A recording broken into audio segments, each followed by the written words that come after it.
ଆଜି ଜଣେ ଆମର ପୁରୁଣା ଷ୍ଟାଫ୍ ଆସିଥିଲେ। ବହୁତ ଆମେ ପୁରୁଣା କମ୍ପାନୀରେ କାମ କଲା ବେଳେ ସେ ବି ଚିହ୍ନା ପରିଚୟ। ସେ ଦୋକାନକୁ ଆସିଥିଲେ, ତାଙ୍କ ଝିଅର କ'ଣ ପ୍ଲସ୍ ଟୁ ଆଡ଼ମିସନ୍ ହେବ। ତାଙ୍କ ପୁଅ ପଢ଼ୁଛି +3ରେ। ଠିକ୍ ଅଛି। ତାଙ୍କ ଘରେ ଏବେ ଟେନସନ୍ କ'ଣ, ପୁଅ ମାଗୁଛି ଗାଡ଼ି। ପୁଣି ଗାଡ଼ି ମାନେ କ'ଣ, ବୁଲେଟ୍। ବାପା ମୁଁ ବୁଲେଟ୍ ନେଇ କଲେଜ ଯିବି। ତାଙ୍କର ମୁଣ୍ଡ ଟେନସନ୍, କ'ଣ କରିବୁ ଗାଡ଼ି ତୁ।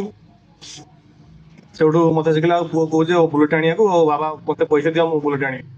ମୁଁ କହିଲି ତା ଟିକେ ରହିଯାଉ, ବୁଲେଟ୍ ଚଢ଼ିବା କ'ଣ ବୟସ ବଢ଼ଉଛି, ତାକୁ କହୁଛି ଇନକମ୍ କରୁ ବୁଲେଟ୍ ଚଢ଼ିବ। ଆଜିକାଲି ପିଲା ଗୋଟେ କଥା ହେଉଛି, ଟିକେ ଓଭର ହେଇଗଲେ, ଓଭର ସାଇଜ୍ ଗଲା ଆଉ ବାଲାନ୍ସ ଫେଲ୍। ମୋତେ ବାଇକ୍ ଦିଅ, ବୁଲେଟ୍ ଦିଅ, KTM ଦିଅ, ମୋବାଇଲ ଦିଅ। ଏ ଦେଖା ଶିଖା ସବୁ, ଆଉ କିଛି ନୁହଁ। ସିଏ କଲେଜ ନେଇକି ଆଉଛି ଫୋନ୍, ମୁଁ ନେଇକି ଯିବି।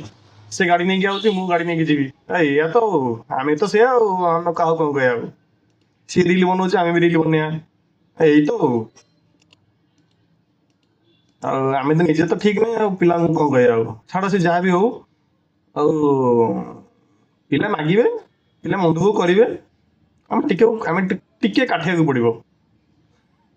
ଆଉ ଟୋଟାଲ ହାତ ଖୋଲା କରିଦେଲେ ଆଉ ଗଲା ସଇଲା ଆଉ।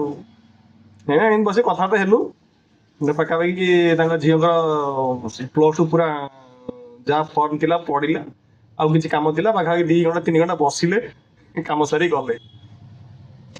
ଓ ବାକି ଆପଣଙ୍କର ଯଦି କିଏ +2 +3 ଆଡ଼ମିସନ୍ କରିବାକୁ ଚାହୁଁଛନ୍ତି, କି କିଏ ପ୍ୟାରେଣ୍ଟସ୍ ମାନେ ଚାହୁଁଛନ୍ତି, ଆସିବେ, କରିଦେବା। ରହିଲି, ଗୁଡ୍ ନାଇଟ୍।